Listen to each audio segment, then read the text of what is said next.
La Fundación Puertorriqueña de las Humanidades y la National Endowment for the Humanities presentan este programa. Es uno de los pueblos más antiguos de la isla, pues se fundó el 15 de julio de 1570 y luego en 1778 recibió el título de pueblo.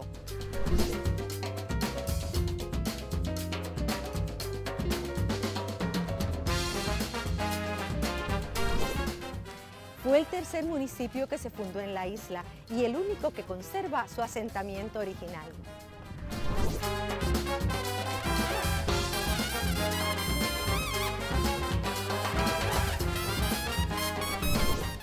Se le conoce como la ciudad de las aguas termales o la villa de San Blas de Illescas.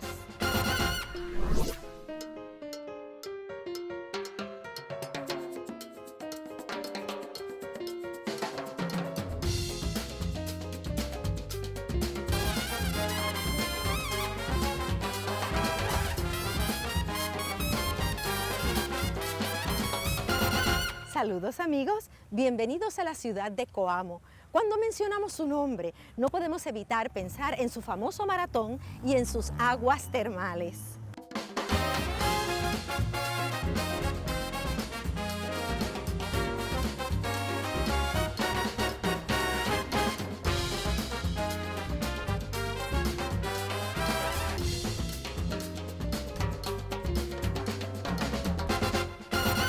Todo pueblo desarrollado durante los años de la conquista española, Coamo cuenta con su plaza de recreo, que en su caso lleva el nombre de Luis Muñoz Rivera. Nos acompaña el doctor Gonzalo Córdoba, quien nos va a estar dando detalles sobre esta plaza.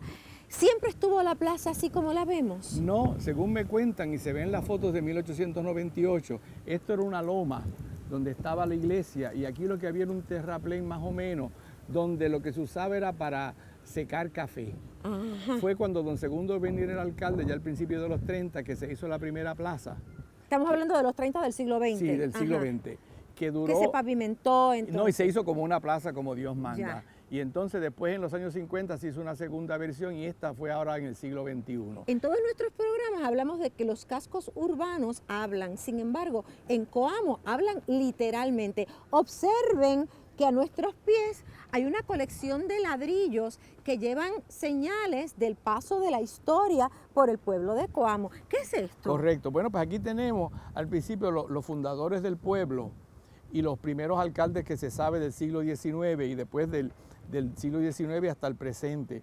Un número de educadoras. Aquí las monjas de la Santísima Trinidad fueron muy importantes en el colegio de Nuestra Señora de Valvanera, incluyendo una que yo sabía que era importante, que era Sister María Dolores, y años después me enteré que su papá fue presidente de Ecuador y su hermano Galo Plaza. Ajá. Fueron presidentes de Ecuador. Sin embargo, vemos historia común y corriente, como por ejemplo el hecho de que Tito Puente es hijo de una coameña. Me acabo de enterar de que es hijo de una coameña, ¿verdad? De que Soñando con Puerto Rico, la canción escrita por Bobby Capó, pero Bobby es de Coamo, logró claro, fama internacional y homenajean maestros, trabajadores, deportistas, y otros luchadores. ¿Cuándo se nombró esta plaza en homenaje a don Luis Muñoz Rivera? Eso yo creo que es a principios del siglo XX,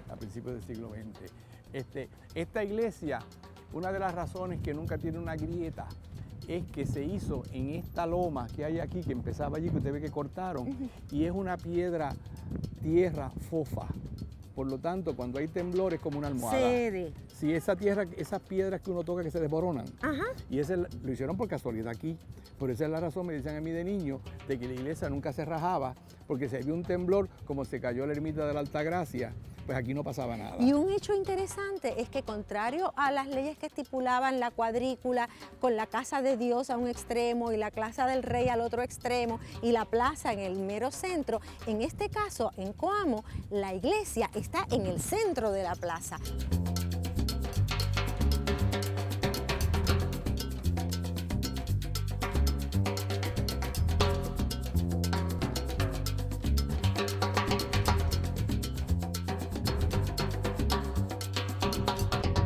Esta es la iglesia de San Blas de Illesca y este es el padre Orlando Lugo. Me dicen que antes de 1570, cuando fue fundado el pueblo, aquí ya había una iglesia. Exactamente, esta iglesia era en yaguas, era en palmitas, así muy sencilla, y eventualmente, como toda la historia, fue progresando hasta la gran estructura que tenemos hoy. ¿Y esta estructura en sí de cuándo data? Esta estructura, que ya es la última fase, más o menos data del siglo XVIII, 1784. De hecho, aquí tenemos un sello histórico en el coro, lo que llamamos el coro, que dice Estanislao Colón 1784. Y ahí entonces se ¿Y culmina quién esta fue estructura. Estanislao Colón? El maestro de obras de esta estructura actual. El masón de su momento. Exactamente. Exactamente. Me dicen que aquí hay obras de arte de Campeche y de Oyer. ¿Cómo llegaron a Coamo? Eso es una historia que se está detallando poco a poco. Lo que se entiende hasta el momento es que si no fueron ellos, fueron discípulos de ellos. Y las iglesias para esos tiempos eran los grandes museos de entonces y fueron exponiéndolas. Llegó un tiempo en que se quedaron aquí y aquí han permanecido. ¿Y cómo se llaman las piezas? Está el Purgatorio, sobre todo también la Redención. Ese se entiende que es de Francisco Oller o de alguno de sus discípulos. Y eventualmente están otras imágenes como son la Virgen del Carmen, que también fueron de discípulos de estos mismos pintores. Y también las campanas me llaman la atención. Esta iglesia tiene una peineta de lo más interesante, contrario a otras que tienen torres. Y tiene varias campanas. Esas campanas son llamativas aquí en Coamo. Son llamativas, responden también a la estructura del barroco más hispanoamericano. Y precisamente fueron donados por la gente del pueblo, sobre todo en el siglo XVIII, han permanecido, aunque han tenido varias renovaciones, pero eso es ciertamente un legado cultural de nuestro gran pueblo. Además, la primera parroquia en todo Puerto Rico y la que permanece intacta hasta el momento con culto divino. Ha tenido muchas restauraciones desde el siglo XVIII, que dices que data esta iglesia. Ciertamente, pero son tres grandes restauraciones. Primero la de 1571, que fue la inicial, que fue la más pobrecita, luego de la 1665 Siglo por ahí. XVII. Siglo XVII, que comenzó una primera fase de esta construcción.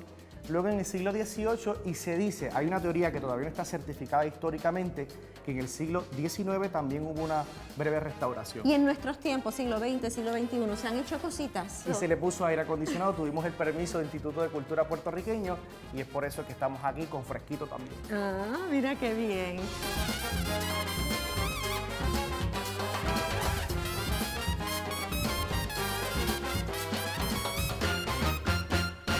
Y aquí nos encontramos con el arquitecto Guillermo Acevedo para que hablemos sobre este teatro Hollywood. ¿Siempre se llamó Hollywood? Originalmente era el Teatro Cortés. Ajá. Se construye en el 1918 por el doctor Cortés y es el primer cine-teatro acá en Coamo. O sea, que se usaba tanto para cine como para espectáculos. Para espectáculos de teatro, música y drama. Y a lo largo de su historia, este teatro ha experimentado varias remodelaciones, Sí. presumo.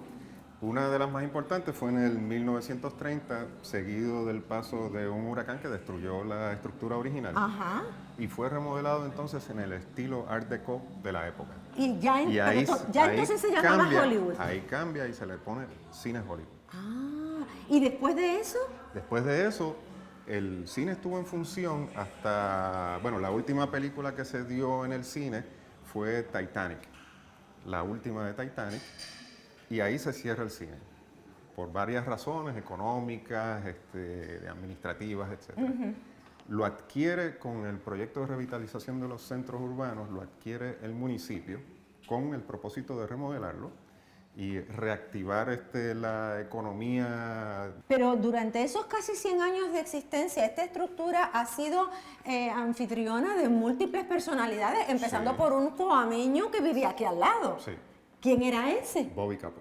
Cantó aquí y cantaron muchos de los grandes artistas de todo Puerto Rico, pasaron por este teatro. ¿Y qué elementos de la arquitectura original conservaron ustedes y cuáles cambiaron?